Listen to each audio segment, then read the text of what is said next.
Welcome to my sleepy Pinoy channel, a quiet little space where you can relax, unwind, and gently drift into rest. I created this channel from a very personal place. For a long time, sleep didn't come easily to me. Nights felt long, and rest felt distant. So I began exploring ways to calm the mind, to slow things down, and to find peace in the quiet moments. Now, I'd like to share that space with you. Here, there's no pressure, no expectations, just soft stories, soothing words, and a gentle voice to keep you company as you settle in for the night. Whether you're having trouble sleeping, feeling a bit restless, or simply need a calm moment, you're always welcome here. And if you're new to this channel and you find comfort in these stories, I'd truly appreciate your support. You can share this with someone who might need a little peace. Subscribe to the channel and leave a like if you feel it helped you. It means more than you know, and it helps this quiet space reach others who need it too. So get comfortable. Close your eyes if you'd like, and let's ease into a peaceful night together.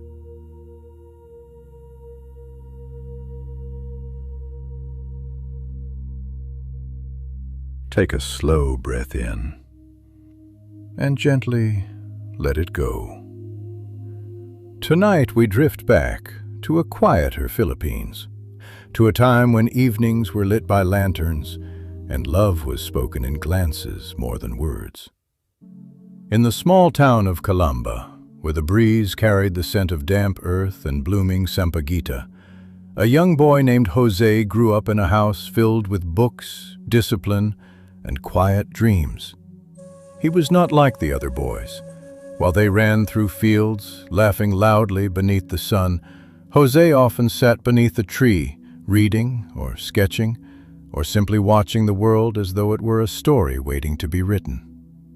His mother, a gentle and wise woman, would sometimes find him there. "Pepe," she would say softly, "you are always thinking. What fills your mind so deeply?"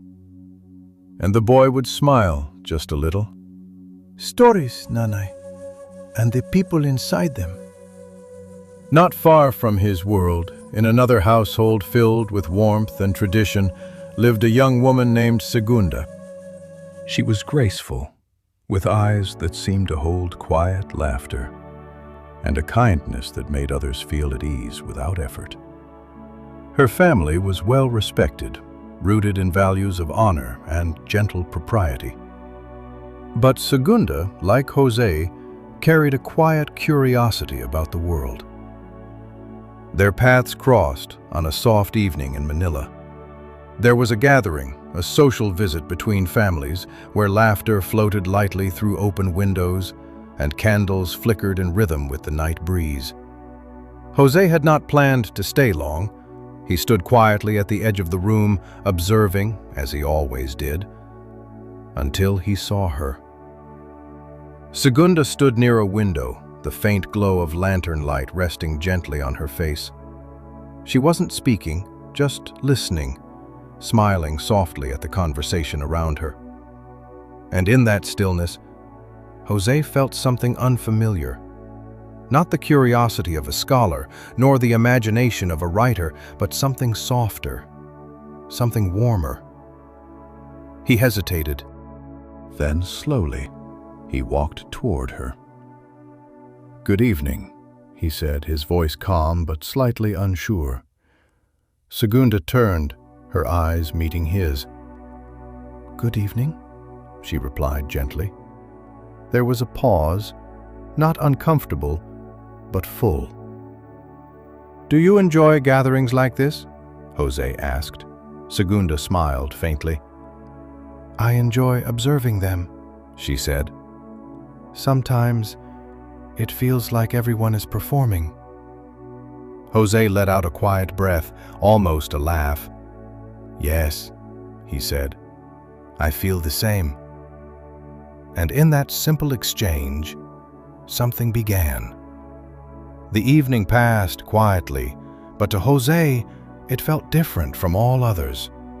They spoke in small moments between conversations, between laughter, about books, about family, about dreams not yet spoken aloud.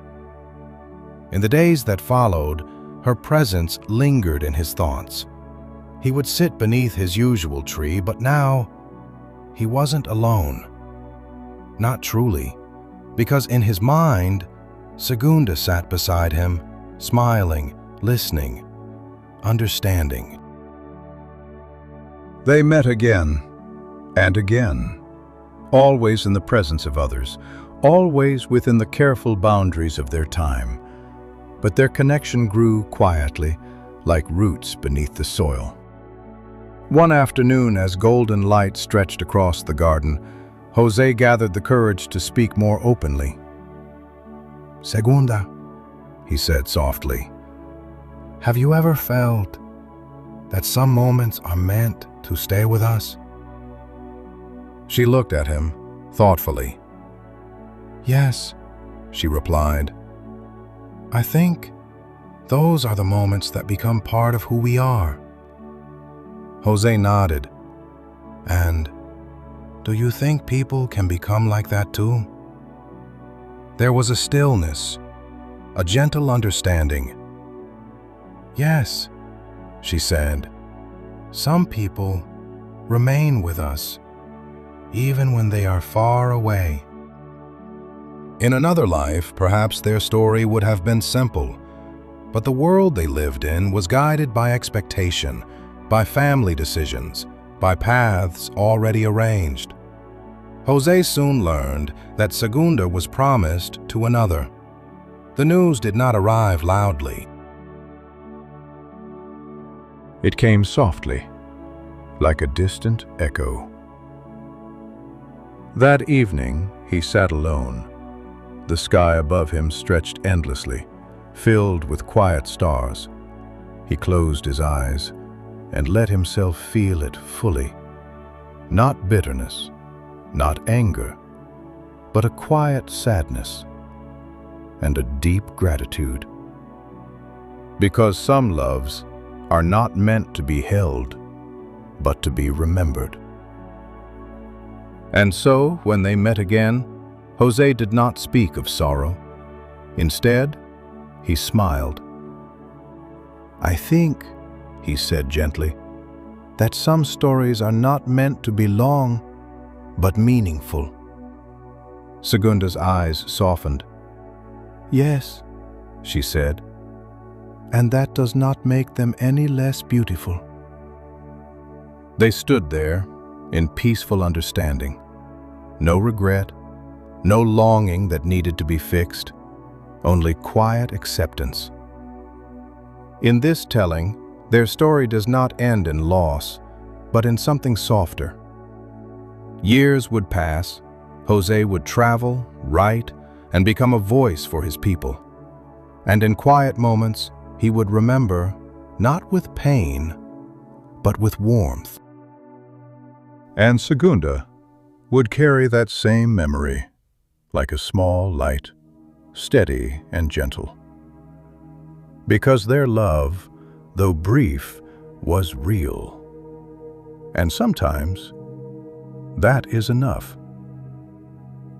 Now, take a slow breath in and gently let it go. Let the story fade like lantern light at the end of the night, and allow yourself to drift into rest.